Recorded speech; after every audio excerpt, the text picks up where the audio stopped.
Hello everyone. तो ये part 3 है chemistry chapter 1 matter in are surrounding का।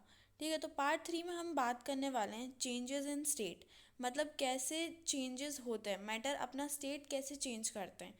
तो इसके बारे में हम जानेंगे। अगर आपने पहले की दो वीडियोस अगर नहीं देखी हैं तो पहले उन्हें देखना, क्योंकि उसमें इम्पॉर्टेंट चीज़ें हैं, है ना। अगर आप उससे नहीं देखोगे तो ये समझ में नहीं आएगी। तो पहले उन्हें देखना, फिर आप इसे देखना। तो चलो स्टार्ट करते हैं। तो चेंज इन स्टेट, अब स्टेट में चेंज आता कैसे है। मैटर, कोई भी मैटर अपनी स्टेट कैसे चेंज करता है। Matter can be made to exist in any one of three state under different temperature and pressure. देखो मैटर क्या है, तीनों तीनों स्टेट में आपको मिल जाएगा, तीनों स्टेट में, सॉलिड लिक्विड एंड गैस। ठीक है, लेकिन उसमें कंडीशन क्या है, अगर आप कभी टेम्परेचर इंक्रीज़ करोगे या प्रेशर इंक्रीज़ करोगे या फिर टेम्परेचर डिक्रीज़ करोगे या प्रेशर डिक्रीज़ करोगे, तब जाके आपको तीनों उसके स्टेट मिल पाएंगे। ठीक है, तो कुछ अंडर स्पेसिफिक कंडीशंस होती हैं टेम्परेचर और प्रेशर की। ठीक है, जिसके अंदर आपको क्या, मैटर आपको तीनों फॉर्म में एग्जिस्ट करता है।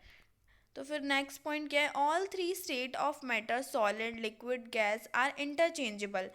जो मैटर की तीनों स्टेट हैं, सॉलिड लिक्विड एंड गैस, ठीक है, इंटरचेंजेबल होते हैं। इंटरचेंजेबल मतलब कि हम सॉलिड से लिक्विड, लिक्विड से गैस, गैस से फिर से लिक्विड और लिक्विड से फिर से सॉलिड हम उसे चेंज कर सकते हैं। मतलब अगर हमने कोई भी चीज़ सॉलिड से हमने उसे लिक्विड में कन्वर्ट कर दी, तो लिक्विड किस में वापस चेंज हो सकता है, सॉलिड में। ठीक है, और कोई चीज़ लिक्विड में है, अगर हमने उसे गैस में चेंज कर दी तो गैस से वो वापस लिक्विड में चेंज हो सकता है। तो जितने भी मतलब जो स्टेट होते हैं मैटर के, वो क्या होते हैं, इंटरचेंजेबल होते हैं, वापस हम उसे चेंज कर सकते हैं। फिर क्या है, material can also exist simultaneously in all three form और state under specific condition of temperature and pressure. जो मटेरियल है, जो मैटर का जो मटेरियल है, वो भी तीनों फॉर्म में एग्जिस्ट करता है। किस मतलब तीनों फॉर्म में कैसे एग्जिस्ट करता है, कुछ अंडर स्पेसिफिक कंडीशन के, कुछ टेम्परेचर होता है, मतलब अगर आप टेम्परेचर इंक्रीज़ करते हो, डिक्रीज़ करते हो, प्रेशर इंक्रीज़ करते हो या प्रेशर डिक्रीज़ करते हो, तो ये टेम्परेचर और प्रेशर, ये दो चीज़ों पे दो चीज़ मैटर करती है कि मतलब आपके मैटर का स्टेट कैसा होगा। अब वो मैटर मैटर कंफ्यूज मत होना, मतलब टेम्परेचर और प्रेशर पे डिपेंड करता है कि उसकी स्टेट क्या होगी। ठीक है, तो अब आगे देखते हैं क्या है। अब क्या है, मेल्टिंग। अब मेल्टिंग मतलब क्या होता है, पिघलना। ठीक है, तब पिघलता कैसे है कोई भी चीज़, है ना। तो देखिए क्या होता है, the process in which solid changes into a liquid on heating is called melting और फ्यूजन। वो प्रोसेस जिसमें सॉलिड किस में चेंज जाता है, लिक्विड में।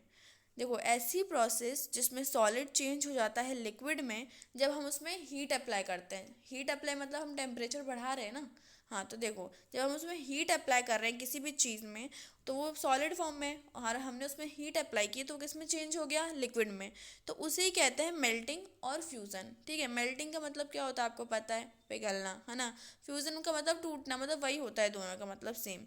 या फिर आप अनदर डेफिनेशन ऐसे भी बोल सकते हो कि when solid converted into liquid by heating, this process is called melting और फ्यूज़न।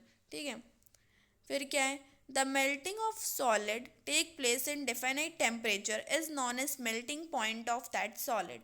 देखो सॉलिड क्या होता है, मेल्ट होता है तो एक फिक्स टेम्परेचर होता है। मतलब मैं ऐसा नहीं कह रही हूँ कि जितने भी सॉलिड हैं सबका फिक्स टेम्परेचर हो, मतलब कहने का मतलब ये है कि जैसे आइस है, तो आइस का मेल्टिंग पॉइंट क्या होता है, 0 डिग्री सेल्सियस होता है ना। वैसे ही अब दूसरा कोई सॉलिड ले लो, है ना, तो उसका जो मेल्टिंग पॉइंट होगा वो दूसरा, वो कुछ और होगा। लेकिन जब भी अगर आप आइस को मेल्ट करोगे तो आपको 0 डिग्री सेल्सियस पे लाना है, वो मेल्ट हो जाएगा, तो वो उसका फिक्स है ना। इसलिए मतलब अलग अलग सॉलिड का क्या होता है, अपना अपना एक मेल्टिंग पॉइंट होता है, जिस पे मतलब उस टेम्परेचर पे आने के बाद वो क्या होता है, वो चीज़ मेल्ट होना स्टार्ट हो जाती है ना। तो जब कोई सॉलिड मेल्ट होना स्टार्ट हो जाए एक फिक्स टेम्परेचर पे, उसे कहते हैं melting point of that solid. ठीक है, या फिर हम ऐसा भी कह सकते हैं minimum temperature at which solid converted into liquid by heating, this called मतलब it's called it's melting point. मतलब कम से कम टेम्परेचर जिसमें सॉलिड किस में कन्वर्ट हो जाए, लिक्विड में, है ना। तो उसे क्या कहते हैं, हम उसकी मेल्टिंग पॉइंट कहते हैं।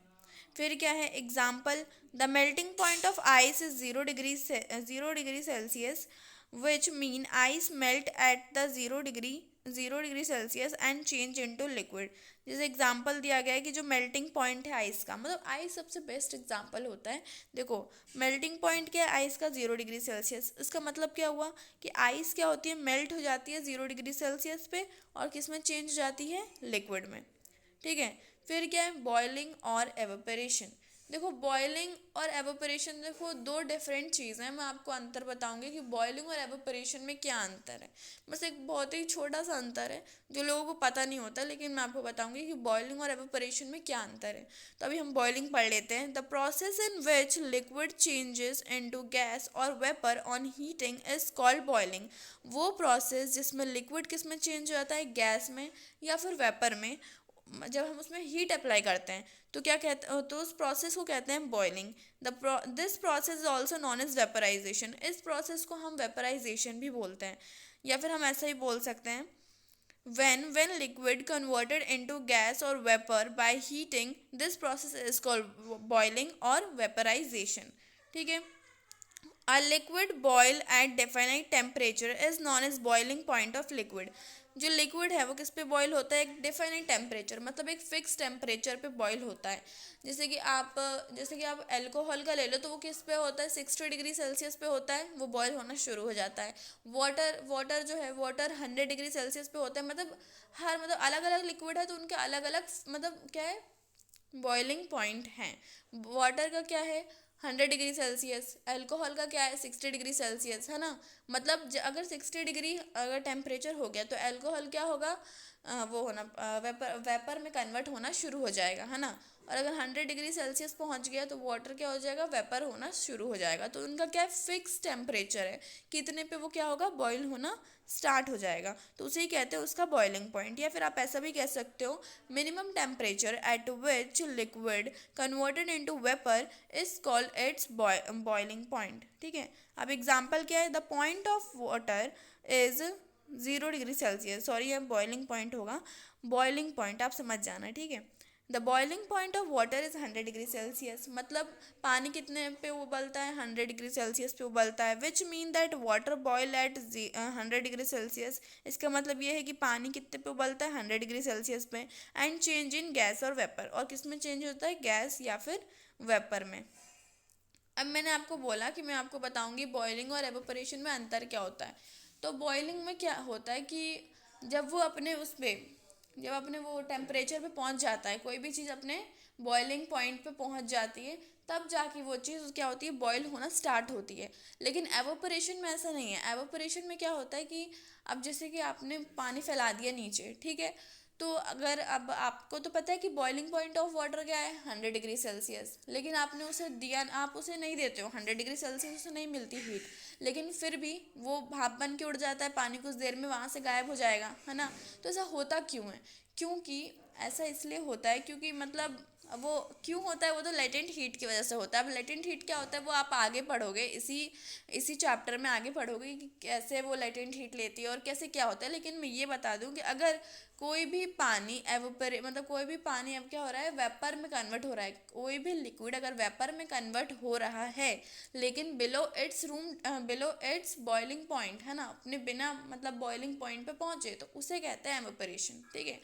कोई भी चीज़ अपने बॉइलिंग पॉइंट पे जाके एवेपोरेट होती है तो वो होता है वो प्रोसेस होता है बॉइलिंग। लेकिन बिना बॉइलिंग पॉइंट पे पहुंचे अगर कोई चीज़ एवेपोरेट हो रही है तो उसे कहते हैं एवेपोरेशन। ठीक है। तो ये अंतर होता है बॉइलिंग और एवेपोरेशन में।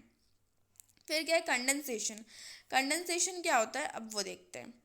The process of conversion of gas or vapor to a liquid by cooling is called condensation। वो प्रोसेस जिसमें गैस किस में कन्वर्ट हो जाए, लिक्विड में। ठीक है। जब हम उसे कूलिंग दें तो वो गैस किस में कन्वर्ट हो जाए, लिक्विड में, तो उसे क्या कहते हैं, कंडेंसेशन। देखो वो प्रोसेस, ऐसी प्रोसेस जिसमें गैस को जब हम कूल करें मतलब कूलिंग दें तो वो किस में चेंज हो, लिक्विड में, उस प्रोसेस को हम कहते हैं कंडेंसेशन। ठीक है। फिर क्या है, it is reverse process of vaporisation और बॉइलिंग। अभी देखो ये रिवर्स प्रोसेस है वेपराइजेशन और बॉइलिंग का। देखो हमने लिक्विड को क्या, लिक्विड किस में चेंज हो रहा था, गैस में, बॉइलिंग में, है ना। लिक्विड किस में चेंज हो रहा था, गैस में। अब कंडेंसेशन किस में चेंज हो रहा है, गैस टू लिक्विड। उल्टा हो गया दोनों, मतलब उल्टा हो गया, पहले लिक्विड से गैस जा रहा था बॉइलिंग में, और कंडेंसेशन में गैस टू लिक्विड, है ना। पहले में हम हीटिंग दे रहे थे, कंडेंसेशन में हम कूलिंग दे रहे हैं। तो क्या ये रिवर्स प्रोसेस है वेपराइजेशन और बॉइलिंग का, है ना। तो कोई अगर पूछे कि कंडेंसेशन किसका रिवर्स प्रोसेस है, तो ये आप बता सकते हो कि बॉइलिंग का या फिर वेपराइजेशन का। The temperature at which vapour converted into liquid is known as condensation temperature. देखो वो टेम्परेचर, ऐसा टेम्परेचर जिसमें जो वेपर है वो किस में कन्वर्ट हो जाए, लिक्विड में, तो उसे क्या कहते हैं, कंडेंसेशन टेम्परेचर। ठीक है, समझ में आया आपको इतना।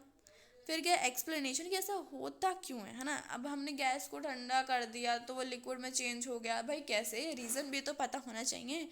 अगर कोई आपसे पूछ ले कि रीज़न क्या है तो बताना तो पड़ेगा, बस ऐसे ही पढ़ के छोड़ नहीं सकते हम। When a gas is cooled by fall in its temperature, its particle lost their energy, move slowly and come closer to each other, due to which it change into a liquid. देखो gas क्या होता है, gas को जब हम cool देते हैं, मतलब जब उसे कूलिंग मिलती है, तो उसका टेम्परेचर क्या हो जाएगा, कम हो जाएगा। और जब उसका टेम्परेचर कम हो जाएगा तो उसके जो पार्टिकल्स हैं वो अपनी एनर्जी लॉस कर देंगे, अपनी एनर्जी क्या कर देंगे, लॉस। और फिर जब वो अपनी एनर्जी लॉस कर देंगे तो क्या करें, धीरे धीरे मूव करेंगे, धीरे धीरे मूव। और जब जब स्लो स्लो मूव करके वो क्या हो जाएंगे, एक दूसरे के पास आ जाएंगे, उनके पार्टिकल्स एक दूसरे के पास आ जाएंगे। अब एक दूसरे के पास आएंगे ना, तो उस क्या होगा कि उनकी स्टेट चेंज हो जाएगी, है ना। तो यहाँ से आप देख सकते हो, ठीक है। या ये हमने आपकी हेल्प के लिए यहाँ पे क्या किया है, एक पिक्चर डाल दी है, जो आप देख के मतलब आपको समझने में इजी हो, ठीक है।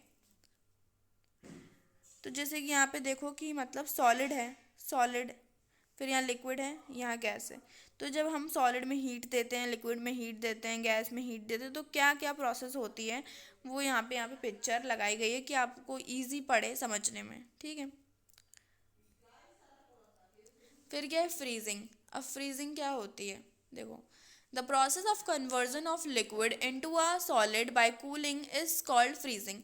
देखो वो प्रोसेस जिसमें लिक्विड किस में कन्वर्ट हो जाए, सॉलिड में, वो प्रोसेस जिसमें लिक्विड कन्वर्ट हो जाए सॉलिड में, ठीक है। लेकिन जब हम उसे कूलिंग दे रहे हैं, हम जब उसे कूलिंग दें किसी भी लिक्विड को, तो वो सॉलिड में कन्वर्ट हो जाए, उसे कहते हैं फ्रीजिंग।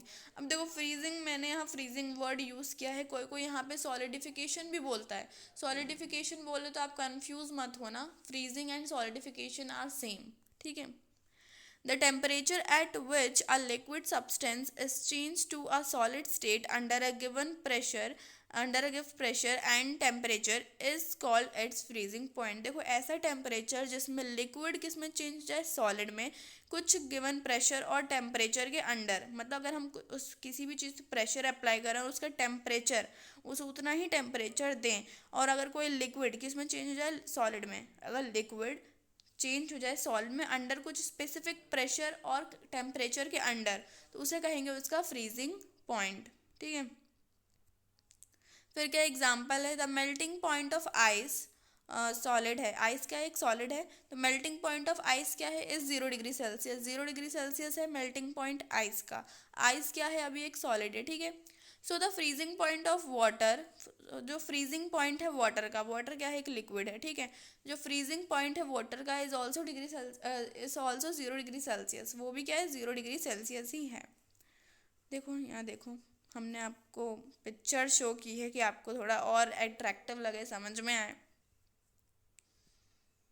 फिर क्या है, सब्लिमेशन। और सब्लिमेशन क्या होता है, the process in which solid directly converted into gaseous state without passing through a liquid and vice versa is known as sublimation। देखो ऐसी प्रोसेस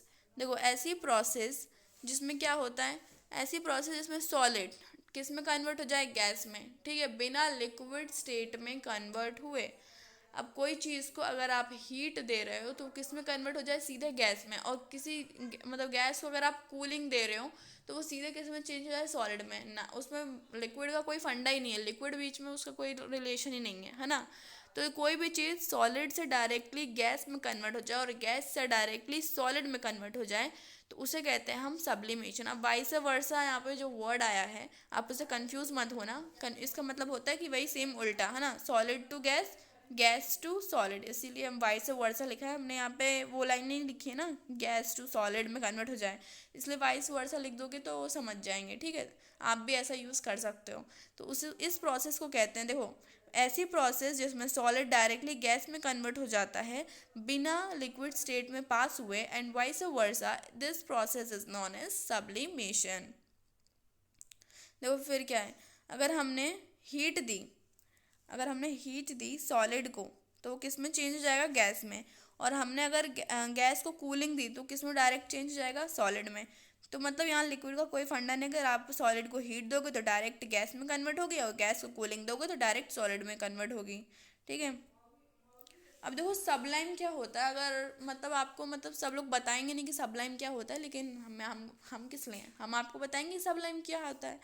देखो, the substance undergo sublimation is to be a sublime. देखो अब जो चीज़ है जो कि sublimation की प्रोसेस कर रही है ना, कोई जो चीज़ जिसके ऊपर ये सब्लिमेशन की प्रोसेस हो रही है, जो चीज़ सब्लिमेशन की प्रोसेस कर रही है उसे कहते हैं सबलाइम, ठीक है, clear. Example, naphthalene, camphor, iodine, ammonium chloride and anthracene etcetera. देखो कैम्फर क्या होता है, अब आपको कैम्फर तो पता है, वो कैम्फर होता है कपूर, ठीक है। अगर आप कपूर को क्या कर दो, हीट दे दो, तो किस में चेंज होगा, सीधे गैस में चेंज होगा, उसका कोई लिक्विड में चेंज, आपने कभी लिक्विड देखा उसका, नहीं ना, सीधे गैस में चेंज हो जाता है कपूर जब उसे हीट मिलती है तो, है ना। तो ये आप सबसे अच्छा एग्जाम्पल दे सकते हो सबलाइम में, क्योंकि आपको याद भी रहेगा, क्योंकि ये आपने मतलब करके देखा हुआ है घर पे, है ना। और नेप्थलीन क्या होती है, वो एक, मैं कैसे बताऊँ आपको, जैसे कि कपड़ों के बीच में रख दिया जाता है पेटियों में, है ना, कपड़े के बीच में, ताकि मतलब कीड़े ना लगें, है ना। अनाज के जो ड्रम होते हैं उनके में रख दिया जाता है ताकि कीड़े ना लगें, है ना। तो वो बॉल्स होती है ना, तो वही उन्हीं बोलते हैं नेप्थलीन, ठीक है। अमोनियम क्लोराइड, एंथ्रासाइड, आयोडीन, ये सब एग्जाम्पल है सबलाइम के। अब देखो एक और एग्जाम्पल है ड्राई आइस। हम लोग क्या बोलते हैं, ड्राई आइस, लेकिन केमिस्ट्री में उसका नाम क्या है, सॉलिड कार्बन डाइऑक्साइड। मतलब कार्बन डाइऑक्साइड किस में प्रेजेंट है, एयर में प्रेजेंट है, मतलब गैसियस स्टेट में प्रेजेंट है। लेकिन जब हम उसे सॉलिड में कन्वर्ट कर देते हैं तो उसका नाम क्या हो गया, solid carbon dioxide is also Sublime substance. वो भी क्या है, सबलाइम सब्सटेंस है, ठीक है, जिसे ड्राई आइस भी कहते हैं। अगर ड्राई आइस अगर आप ऐसे लोगे तो वो डायरेक्ट किस में कन्वर्ट हो जाएगी, गैसियस स्टेट में, है ना। और अगर आप कार्बन डाइऑक्साइड को देखो, कार्बन डाइऑक्साइड को इतना प्रेशर मिलता है और ऐसा टेम्परेचर में रखा जाता है जिससे वो सीधे किस में कन्वर्ट होती है, सॉलिड में। तो इससे हम सॉलिड कार्बन डाइऑक्साइड भी बोलते हैं, जैसे कि यहाँ पे आप देख सकते हो, है ना। वो और ये मतलब सबलाइम का मतलब ये जो ड्राई आइस है इसका यूज़ क्यों होता है, हम ऐसा क्यों करते हैं। देखो डीप फ्रीजिंग, अगर डीप फ्रीजिंग करनी हो फूड की तो इसलिए यूज़ होता है, और आइसक्रीम्स को रखने के लिए यूज़ होता है, आपने देखा भी होगा, है ना। तो ये होता है ड्राई आइस। Thank you. अगर आपको आज की वीडियो अच्छी लगी हो, आई होप अच्छी लगी होगी, अगर अच्छी लगी हो तो लाइक करना, कमेंट करना, शेयर करना अपने फ्रेंड के साथ, अगर न्यू हो तो सब्सक्राइब ज़रूर करना। अब इसका पार्ट 4 आएगा, तो सॉरी मतलब पार्ट 4 आएगा ना, तो पार्ट 4 में आपको ये पूरा चैप्टर कंप्लीट करने की कोशिश करेंगे। तो अगर आपको वीडियो अच्छी लगी हो तो लाइक करो, शेयर करो, सब्सक्राइब करो हमारे चैनल को। और अगर आपने प्रीवियस वीडियोस नहीं देखी हैं तो जाके देखो, क्योंकि वो बहुत ज़्यादा इम्पॉर्टेंट वीडियो है। सो अभी के लिए इतना ही, बाय।